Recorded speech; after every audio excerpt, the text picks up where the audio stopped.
Welcome to Work from the Inside Out, a podcast that highlights real-life stories, practical strategies, and best practices for transitioning your career from unhappiness and dissatisfaction to fulfillment, meaning, and joy.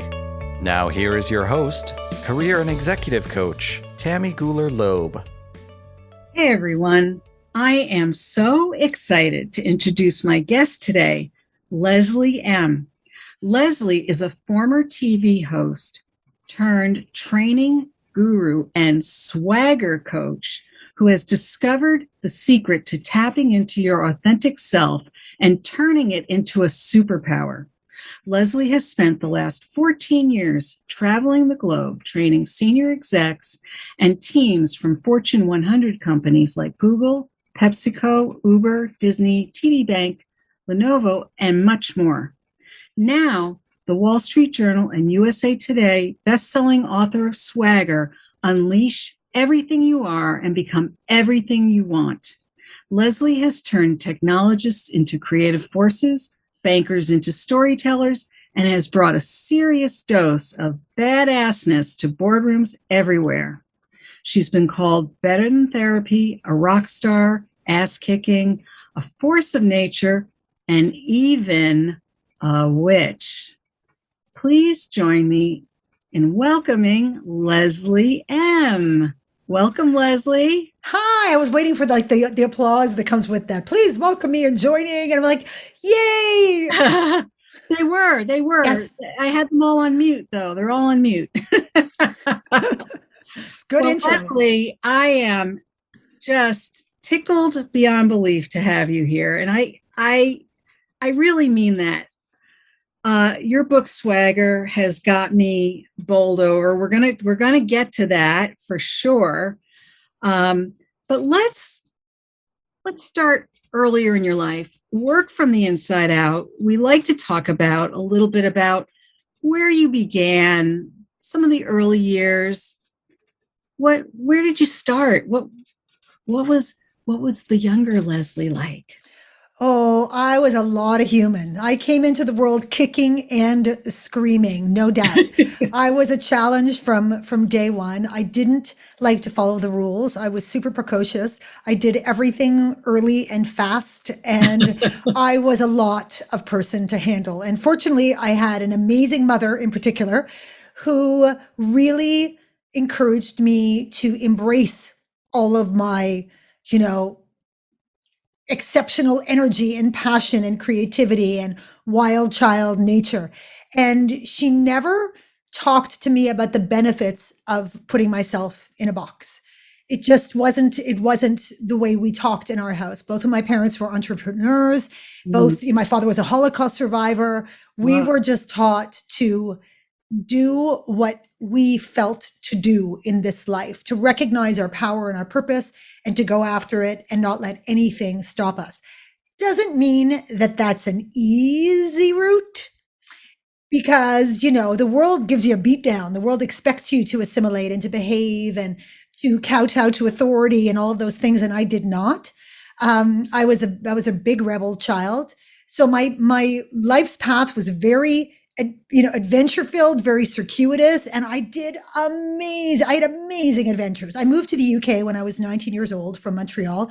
Sorry, I forgot to mention that you're from Montreal, right? Yeah, originally from Montreal. Yeah. And I packed it all up and moved to the UK. I didn't know a soul. Wow. I had nothing in place. I just packed it all up and went to pursue my dreams of being a singer because I was in love with all things British and British music. And I ended up living there for 17 years. It was kind of my happy place. And because I kind of leaned into all of these opportunities, one thing led me to another. My music partner also worked in the film industry. So he got me involved in the film industry, and I worked as a script analyst, then eventually a script editor and a script doctor for companies like Miramax and Working Title and so on and so forth. I ended up working as a TV host for many years, again, through kind of happy accident and just leaning into opportunities, because I was pitching concepts. I was developing TV ideas in my spare time because I was a musician. I had lots of spare time. And whenever I would go and pitch, I would bring my full self to the party. I'm a very go big or go home kind of girl. And on one of these occasions, I was pitching this TV idea to a big production company in the UK. And the guy who owned the company said, you should be on camera. And I said, yeah, clearly you're a genius. Of course I should be on camera. And they hired me and gave me a talk show.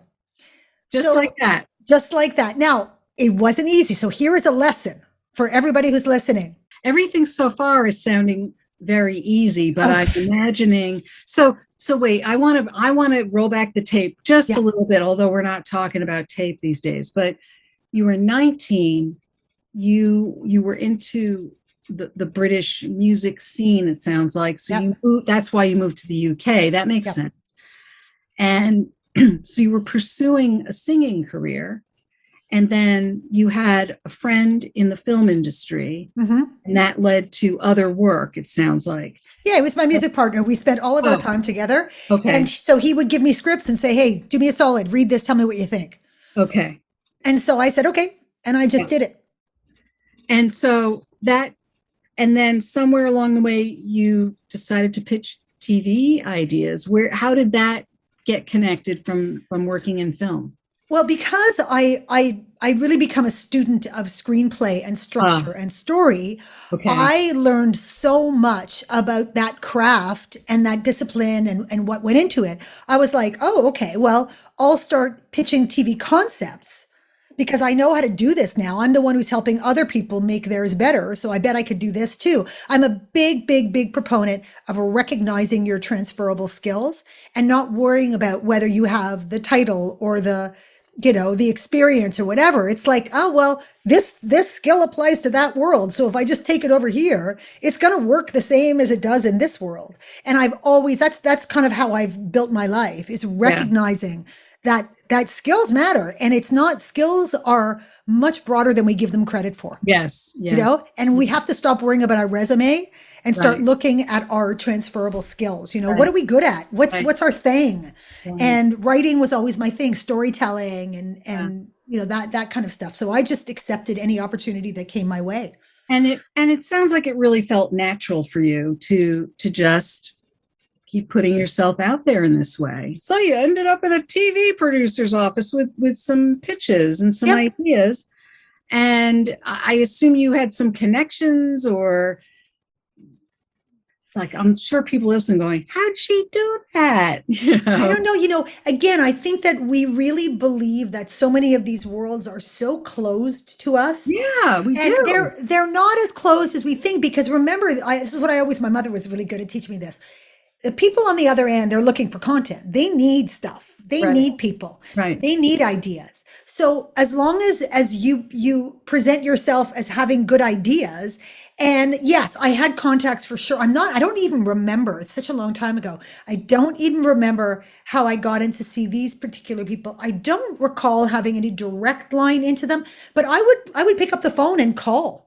Yeah. And say, hey, listen, I've got some TV ideas to pitch. And I would use my other experience. I'm a script editor for Working Title and for Miramax. Right. Are you interested in hearing the ideas? I think they kick ass, and I think, they'd be great for you. And sometimes it worked, sometimes it didn't. Sure, but you kept trying. Yep. And then after it worked a few times, I would say, listen, I just came back from presenting a few ideas to this company and this company. Right. You want in? You want to hear what I got to do, what I got to say? Right. And you go from there, right? So then you're in this meeting one day and he's thinking, I need you on the other side of the camera. Yep. And I thought, okay, I've always been a performer. I love performing. My dream was to be White Oprah. I was like, yes, this is it. I have arrived. I have found my purpose. This is amazing. But that was the problem, is I wanted to be White Oprah and they wanted me to be kind of Jerry Springer. Oh, it was not a good match. And this is another thing that I learned, because the stakes were incredibly high for my life at that time.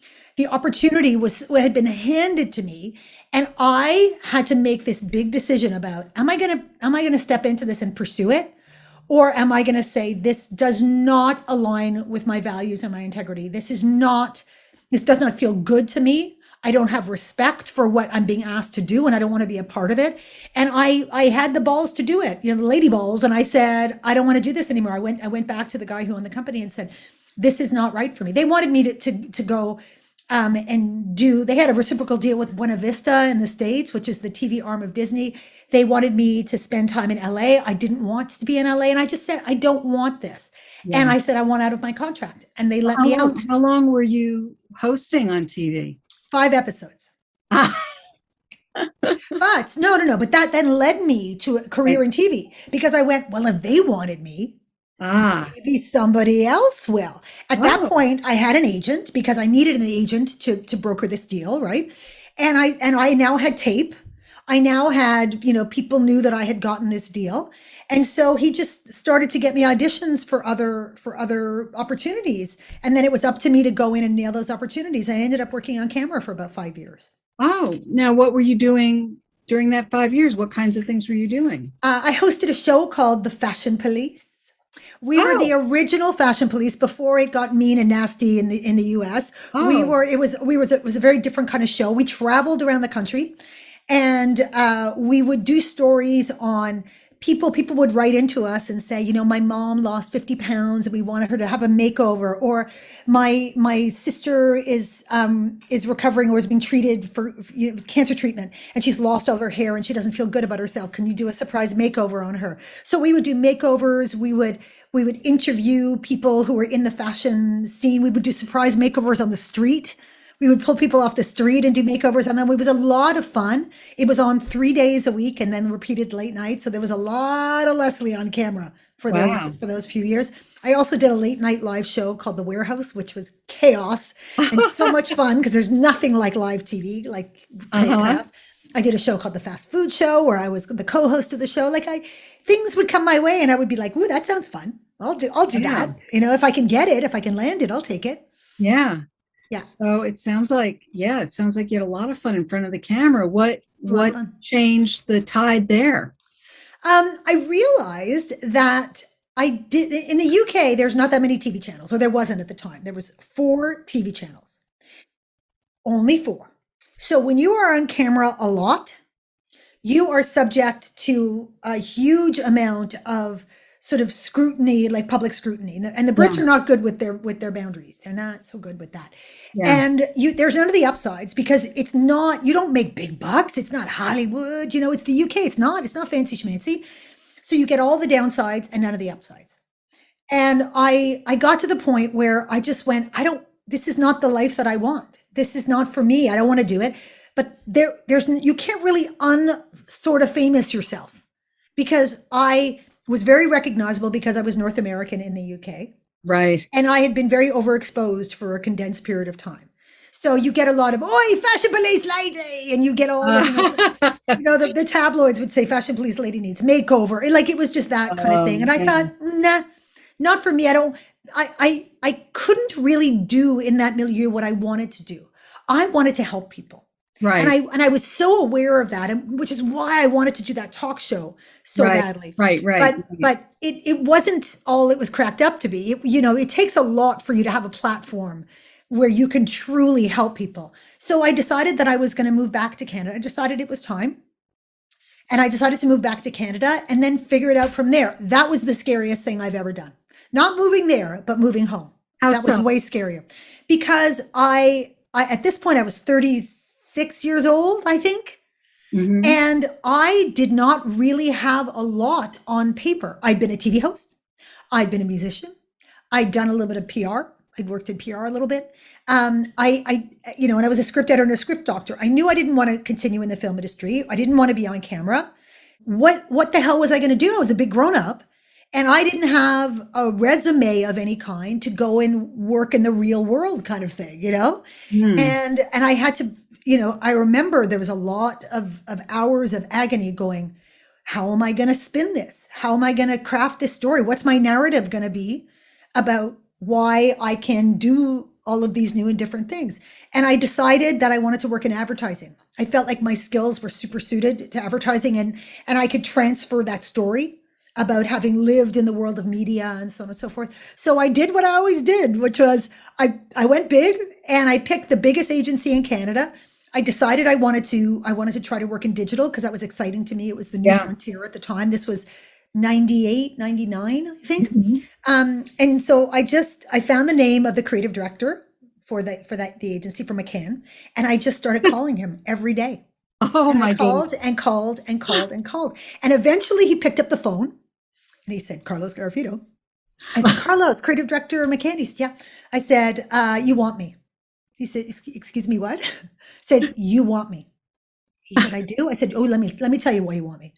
And I started to tell this story about how I'd worked, in Europe and media and my take on, communication and all the rest of it. And then I'd been a script editor, a script doctor, writer, blah, blah, blah, blah. And I said, I think my skills would work, incredibly in advertising. I have a ton of savvy. I'm a big grown up. I got mad writing skills.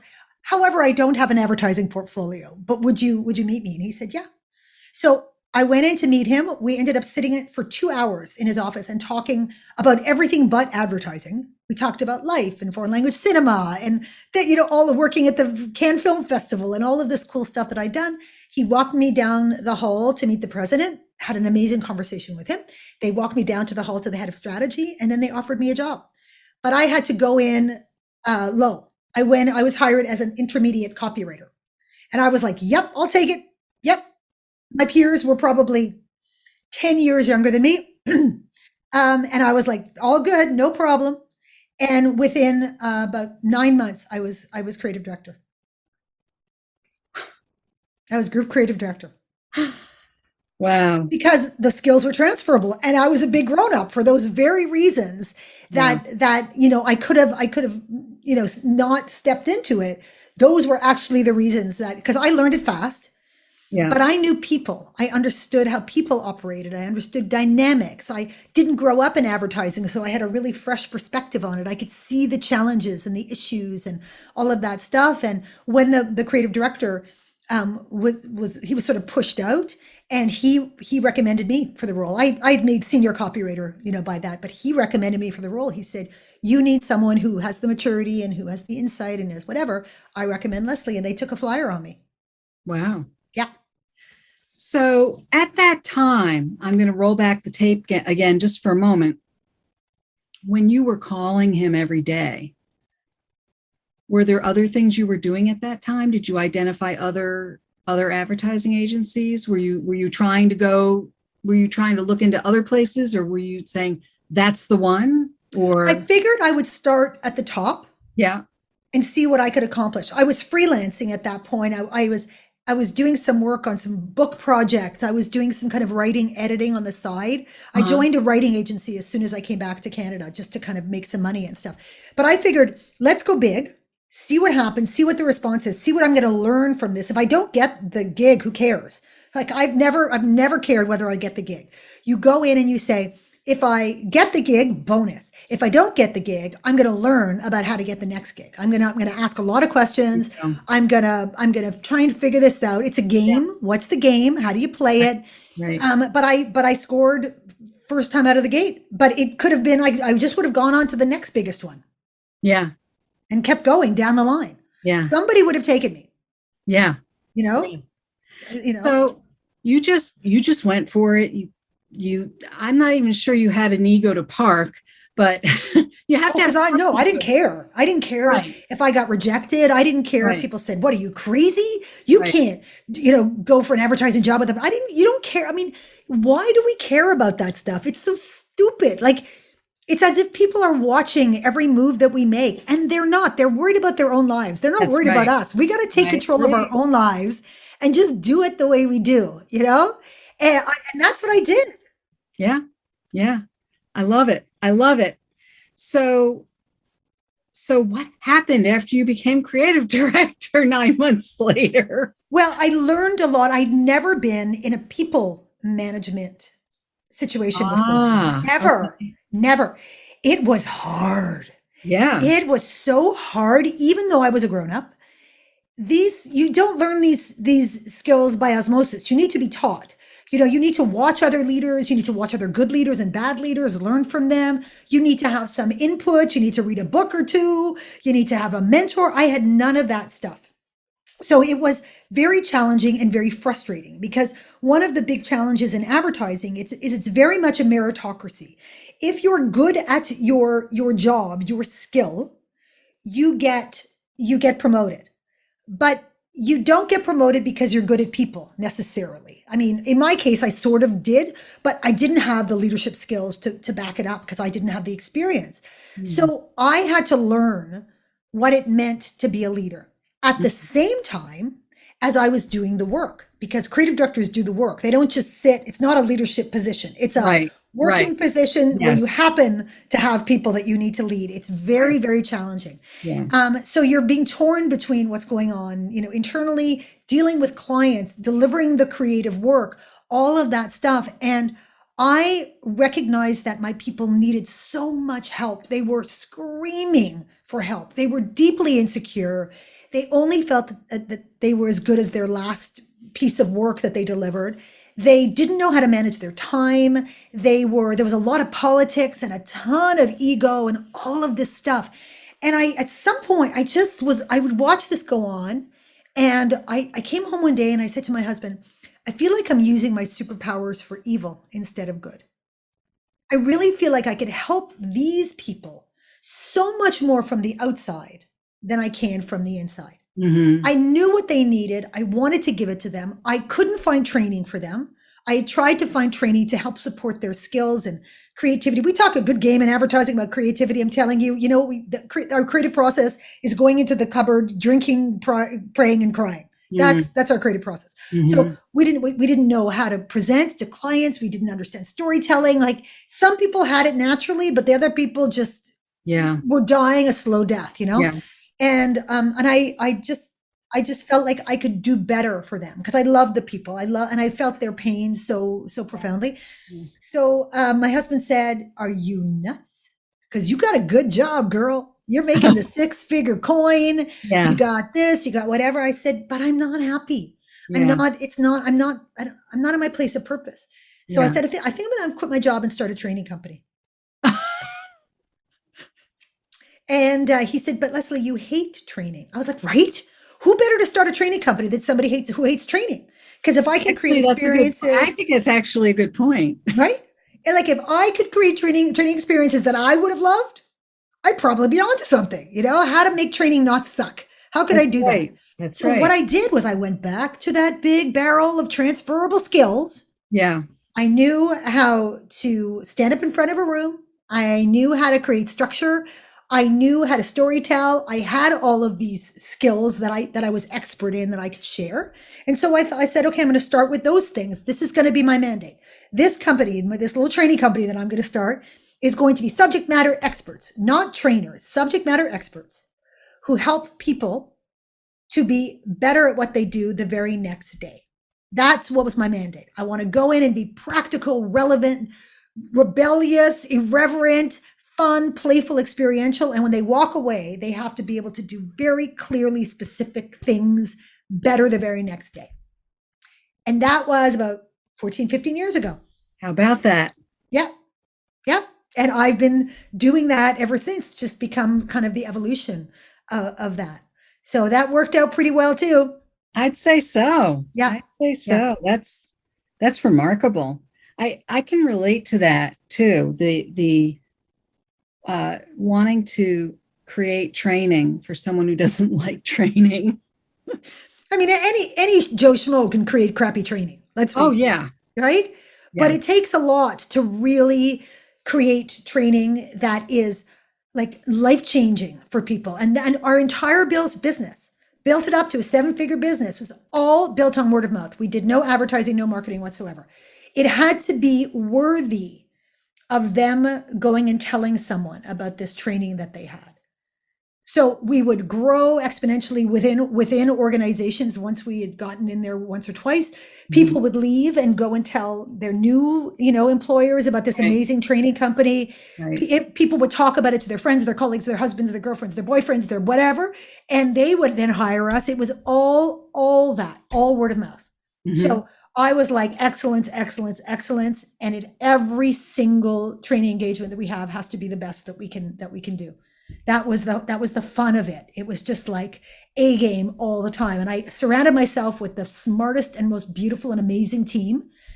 And we were all just so committed to this mission, this mandate that we had to make people, be better at Yeah. work, at life, and feel better. That's what Yeah. we cared about. Now, you're speaking about that in the past tense. Well, the pandemic came Ah. and everything changed. The training business was dead in the water. Mhm. I never wanted to run a virtual training company. I'd been asked for years to offer virtual training, and I said, nope. Mhm. I want in person. I want the experience. I want to build the relationship. I don't believe that virtual is as impactful for people as it is, and I held tight to that line. And so when the pandemic hit, I went, alrighty then. You know, I am not going to now change my values and my views for this. And I started to get very specific about the things that I would or my team would or wouldn't do. My team, I wanted to support them first. So I funneled training to them. So I'd make sure that my trainers had work. But for me personally, I was like, I'm only going to do the gigs that I really, really want to do that I feel like it transcends virtual. And at the same time, I was already in the process of writing Swagger. So, and I'd been speaking for years. I'd been working as a speaker for years as well. So I was slowly starting to transition out of pure training. And I was doing more of the speaking kind of thought leadership around the areas. And it was the experience that I had in that training that inspired me to write Swagger. Right. So it made sense, the full transition, because what I was finding was that I'm fortunate enough to travel to all around the world and work with like the best of the best of the best companies. Yeah. And what blew my freaking mind was that it didn't matter what the company was. Now, how fancy schmancy. Right. Didn't matter the culture of the company or the culture of the country. Right. It didn't matter the status, the title, the level of experience, from CEOs down to, interns. Right. The universal truth was that most people did not believe that they could be who they really were and show the world who they really were and still experience success. And when I just saw this over and over and over again, and it broke my heart and made me mad, I was like, no, it is the opposite that is true. You need to just accept and like embrace everything you are. Stop sifting through it and letting other people tell you what are the good bits and the bad bits and the acceptable bits. And oh my God, you're throwing away the best parts of the chicken. You need to eat all of the chicken. This is where the power comes from. And I realized that in many ways, all of the skills training that I was trying to sort of ladder onto them was built on this shaky foundation of lack of self-belief, lack of confidence. Yeah. So you can't really execute on those new skills well if you don't believe in yourself. So it Right. changed everything that I did. I started to focus on that as my primary purpose. I was like, let's do this first, and then let's get the skills on top. And I called that thing, when people would tap into it and have those moments in training, I would say, yes, there it is, girl. There's your swagger. Yes, I see it now. That's you. That's you in your place of power. And it just stuck. I just redefined what it meant to have swagger.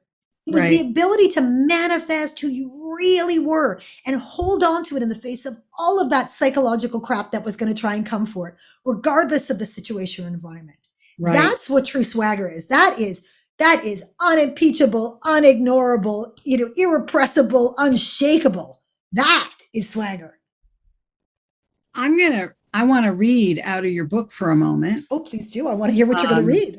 Well, I'm reading under the section that says Swagger Redefined, because I wanted to ask you something. You say real swagger, new swagger, true swagger is this. Swagger is the ability to manifest the real you and hold on to it in the face of all the psychological crap that's going to come for it, regardless of the situation or environment. And I think the part of this I had a question about. I'm not questioning this. I totally agree with it. I'm wondering about now. I hear that you're saying, that there were situations in classes with people where you could see the light bulb go on over someone's head, or you could see they stepped into their real selves. But I'm also imagining people listening to this, people, probably some of them in your classes, who were so routinely accustomed to putting on some sort of a game face all the time that they have no idea who the real person is, who they are. You see, And I think that people do. I think that they're aware of the disconnect, because if we recognize that we are one way with the people who we trust the most, our best girlfriend from high school, our best guy friend from college, yeah, our parents, our siblings, our partner, if we're lucky, we're a certain way with them, the real unfettered, unfiltered us. right, And then every morning when we go to work, we put on this heavy coat of persona and we right, start to walk and talk and dress and act and behave in a right. very different way. We Yeah. know that we are disintegrated. I think I'm not disagreeing with that point at all. I think you're right. I think people are aware of that.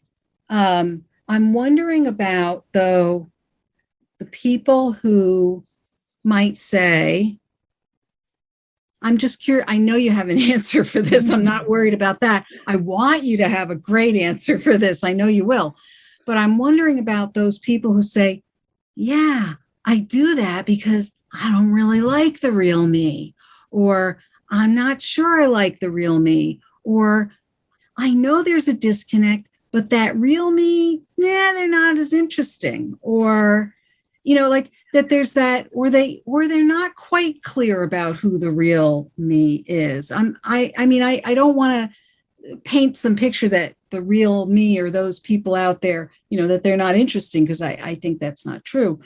But I can see where you become so almost routinized into being someone you're not, you do lose a perspective about really who you really are in some ways.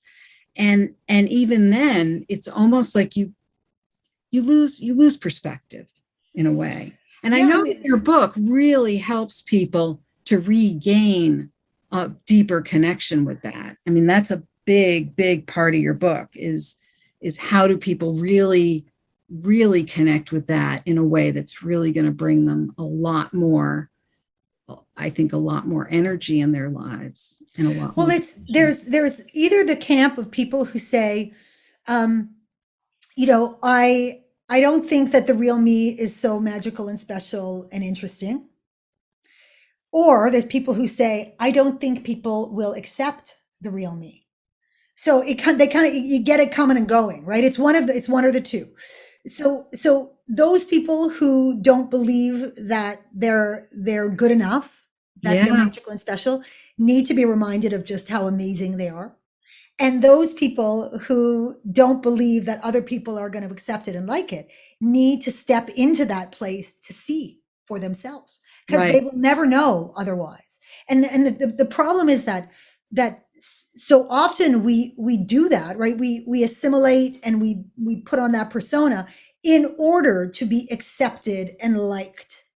It's a measure and a mark of value, right? If we are liked by many, then somehow that's good. But if we are liked by many for being someone or something that we're not, it's Mm. actually not legitimate. It's nothing. You can't claim it as being real.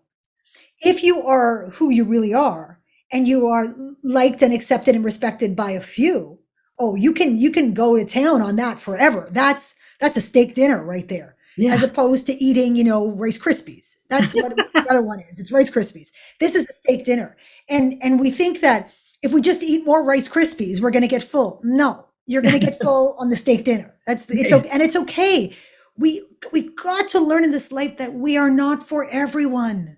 And that has got to be okay. When we try and be for everyone, we make ourselves so banal Yes. We whitewash ourselves so extremely that we become artificial vanilla flavor, not even the good vanilla from Right. the bean, that you scrape off the bean and there's all the juicy, funky Yeah. black bits and all that. Right. No, we're just artificial, fakey vanilla because we think, well, everyone likes that flavor.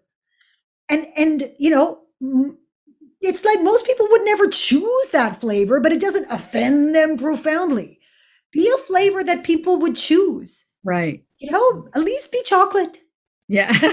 At least be, and then you could just, I'm mocha choca double frappuccino with a twisted thing and a cayenne pepper and a cinnamon stick and 6 marshmallows and a whole bag of chips. That's what I am. And I'm okay with that. I wouldn't have guessed that, Leslie. Not for everyone. Not going to be for everyone. Yeah. And I'm so okay with that. One of my the phrases that I trot out most in this world is, you do you, boo. Yeah.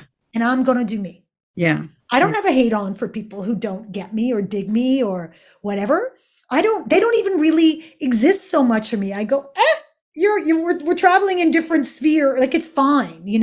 I don't let other people get their schmutz on me. Yeah. Right. Because it's not my schmutz. Right. It's theirs. Right. It's their baggage, their damage, their experience, their perspective, their story. It's got nothing to do with me. It just means we're not a fit. Right. Doesn't make either of us bad. Absolutely. So I don't have a hate on for other people. And I just ask that they don't actively have a hate on for me. Right. Just pretend I don't exist. Right. All good. Just leave me alone. You do you, boo. I'm going to do me. Yeah. Yeah. That's great. I love it. So, and I also really appreciated the way that you walk the reader through a variety of, I don't want to call them stages, but you have this lovely model in your book. It's kind of builds on itself. The center is the real you. And then there are all the different sort of layers, let's say, right? Yeah. That people have to, I think, face or deal with. Navigate, negotiate. Yeah. And I love the way you take the reader through all of those and give them tools and ways of looking at that in order to be able to really reach the real you. I think when we're talking about it here, we make it sound like, well, just be you. Just do it. Yeah. Just do it. Right. Yeah. No, it's not. And even like, easy. just call the TV producers and you'll get a show, and it's not quite that direct, but you really lay it out so nicely here and so clearly, and with these concentric circles, and looking at your persona, your ambition, your insecurity, your fear, your pain, and thinking about all of those layers, then you reach the real you, your truth, your intention, and your self-belief, and really understanding those things and what gets in the way of really reaching that core. Yeah, it was super important because if you say to people, like you said, just do it. It's so overwhelming. People go, oh my God, I wouldn't even know where to begin. I can't imagine being on the other side of this. There's so much in the way of it. I'd have to get through so much stuff. And so I was like, I don't play girl. I come from a training background. I was like, I'm going to break it down into manageable, doable, actionable, little bite-sized chunks so that you can literally just take a little bite. A little bite at a time. See how it feels in your mouth. Does it nourish you? Does it feel good? Does it make you feel stronger? How are we going to break through these blockers systematically and progressively? And in ways so that we're going to be able to recognize that we're making progress, because that's incredibly important for the human brain. We need to see that we're making progress. Right. And if you said to someone, climb a mountain, but you're going to blindfold you so you can't see the progress that you're making, and we're not going to count the steps or count the miles. People would lose their minds. You'd say, look, we just walked 50 feet. Everybody take a step and congratulate yourselves. See, look where we are. Okay, let's take another 20. Let's get to first base camp, second base camp. Right. Because it is a mountain to climb. It is a and lifelong journey. it might be that you're going to step in and out of some of those places a few times, right? So Oh, you yeah. have these drivers, truth, intention, and self-belief, that kind of take you through those things, right? And that's sort of where your core, it's almost like you're developing this stronger core within yourself, your real self, that then can take you in and out, because we all have our moments where we go back and forth, right? Yep. Something triggers us, or we have an experience that just challenges us in some way. And yeah, the idea is that the real you gets fortified and sort of swells and yes, grows. If you're imagining that concentric circle model. So the real you kind of takes up more space yeah, and it leaves less space for those blockers. And they become more sort of porous, more easy to work through, and also more diminished. You're yeah. not having, they're not like these giant walls like you do in the American Ninja style gauntlet. Now it's just like, oh, I got to jump that hurdle. Okay, take a breath, take a run up, and Right. over I go.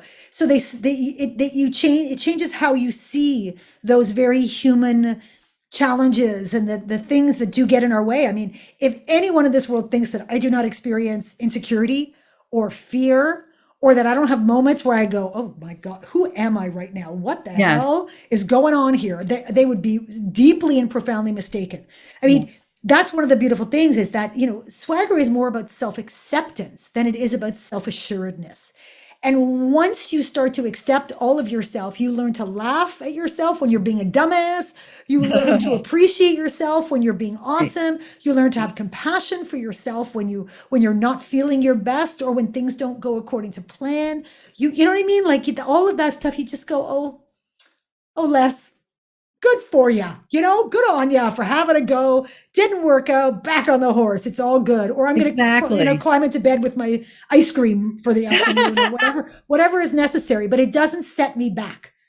No, and I also appreciate that you offer some, like, a checklist towards the end, like it's kind of like guidelines of a place you can look. So so that these are sort of, how do you know if your swagger is working? Or but I think I see this checklist. You no longer bother faking it. You no longer are starving for validation. It doesn't mean that you might have a moment where you find yourself going for validation, and then you can notice it and just sort of go, I don't go look at that me anymore. Yeah. Yeah. And so I love these guidelines. It's very palpable. It's very accessible, and in a volume that's just under 200 pages. 200 pages, rock solid.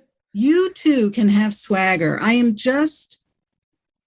so enamored with the book and the lessons learned, and the way that you provide people with wonderful tools throughout the book, things people can practice with themselves. I can see people forming groups. I'm sure you're aware people have probably formed their own swagger groups and practicing these things and supporting one another with this. I do a thing with, I offer a swagger book club. I say, anybody who wants to start a swagger book club, I don't care how many there are on the planet. All you got to do is find the people, get the book, and then tell me, and I'll send you materials. I have materials. Oh, that's great. Then I will show up for your last meeting. However many meetings you want to do.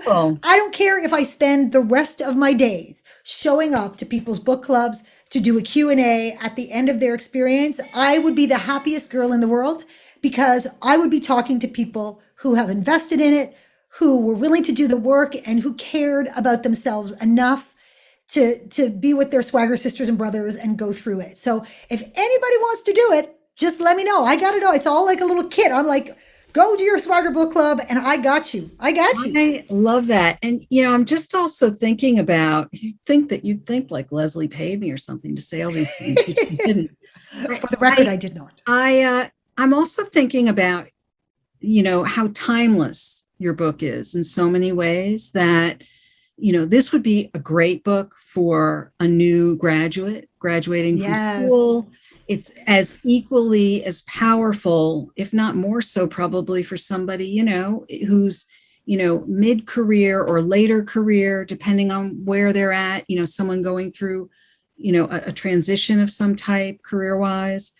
I just can see the applicability of this for so many people at different stages in their lives and their careers. And the value of what you're teaching here and the way that people can assimilate it it's endless in my mind. Oh, girl, it's never too early and it's never too late to find Right. your swagger. And in the book, there's countless stories of the people that I've worked with over years. It's their stories that make this book, I think, that next level magical, because Yes. these are proof of swagger stories. They're the truth about what these people went through, the challenges they faced, how they came through it. So you can't say, well, that wouldn't work in my world or whatever, because there are examples from all walks of the Yes. working world, like all walks, all levels. Yeah. There's all cultures, there's all of Yeah. that. And I wanted people for it to not just feel aspirational or Right. inspirational. I want them to feel like it was achievable and Right. doable. Right. That is the most important thing to me, because if you look, I don't know, Tammy, if you noticed, did you notice on my book, the book cover? So people can try and look at this when they look at the book, wherever they're going to look at it. On the cover, you'll see my title, which is Yes. Swagger. And then underneath, the subtitle is Unleash Everything You Are and Become Everything You Want. But Yes. there are 3 words highlighted in bright yellow. Can you read those words for me, Tammy? You are everything. That is the message. You already have everything that you need. You Yes. do not need to go and find all of this external stuff, this Yeah. experience and this thing and this deal and this Right. approval and this whatever. Everything that you need, You already have it. you already have it. I You agree. just have to start to believe it. Right. And once you believe it, then you can tap into it and unleash it. And that is when you become unstoppable in this world. That is what swagger is. Yeah, I love it.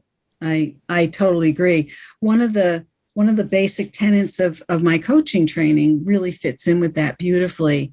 We say we hold people creative, resourceful, and whole. Yes. Yes, girl. That is very aligned with Yeah. you are everything. You have everything you need. You just have to let it work for you.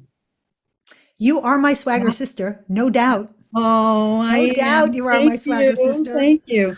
Well, Leslie, one last question before we wrap up. 2 last questions. One is, if you had to give somebody one key piece of advice, if they were in the process of making a career transition of some type, what would be a key piece of advice you would give them? I think it goes back to what I was talking about earlier about transferable skills, that we need to take stock of who we are as a whole person and not just a resume. I call it the resume of awesome. Look at what you've overcome in your life. Look at the skills you've developed, things you've learned that were not job specific, but were life specific that you were able to apply to work. Think about the all of the things that people have said to you over the years, the compliments you've received, the affirmation that you've gotten from doing your good work. All of that is your resume of awesome. Mhm. And recognize that, not just this little tiny box on a resume that says this is what I did last, Yeah. because you are so much more than that. Yeah. And people will not recognize it unless you tell them. You have to tell them your resume of awesome, and they Right. deserve to hear it, Yeah. especially if you want to make a change in your career, if you want to go a little sideways, or if you want to go up, or if you want to move into something new. Tell them why they would be lucky to have you, because they would. Yeah. Yeah. I love that. Well, thank you. And tell us what's next for you and how people can find you. You can find me all over the place. I play the total fool on social media. I have a really good time doing it. You can find me on Instagram at Leslie M Speaks. My name is spelled Leslieehm. So it's Leslie M Speaks. You can find out everything about what I do at lesliem.com. Swaggerthebook.com will hook you up. You can find me on LinkedIn at Leslie Ehm, and you can find the book anywhere. All good booksellers, more and more everywhere in the world, which is super duper exciting that the world is catching on to Swagger. Yay. So it's getting translated into multiple languages. But I am not fancy schmancy. I am not inaccessible. So I encourage people to reach out. I'm always happy to hear and to support in any way that I can. That's great. Well, thank you so much. We'll have all of those links in the show notes so people don't have to have that all memorized. And I want to thank you so much for being here today. This was not only a lot of fun, it was full of great energy, and your message needs to be heard all across the land as far as I'm concerned. So thank you for being here. Thank you so much for sharing your time and your platform and your audience with me. It was truly my honor, my pleasure. And we're friends now. Yes, we are. Yay. Yeah, we're friends. I hope you enjoyed my interview with Leslie Ehm. It was so interesting to speak with her and learn about her professional journey. What is your key takeaway from our interview? If you are interested in any of the resources or links mentioned in today's podcast, you can find them on the blog page of my website at tammygoolerloeb.com. Just look for episode 151. Are you anticipating your next professional move? Stay tuned for my new book, Work from the Inside Out, Break Through 9 Common Obstacles to Design a Career that Fulfills You. It'll be available in January 2022 in print and digital ebook editions through my website, Amazon, Barnes & Noble, and independent bookstores. If you were inspired by this episode with Leslie, please share it with your friends and colleagues. And please do subscribe so you don't miss next week's show. Remember, subscribing is always free. Are you enjoying the podcast? I'd love to read your review on Apple Podcasts. It's easy to find through my website at tammygoolerloeb.com/podcasts. Just click on the Apple Podcast button and follow the instructions provided there. Thank you so much for listening. And remember, it's never too late or too impossible to increase your sense of fulfillment and satisfaction in your work and other meaningful activities. Drop me a line. Let me know how it's going for you. I'd really love to hear from you. Bye for now. Thank you for listening to the Work from the Inside Out podcast. For more information, you can find us at www.workfromtheinsideout.com.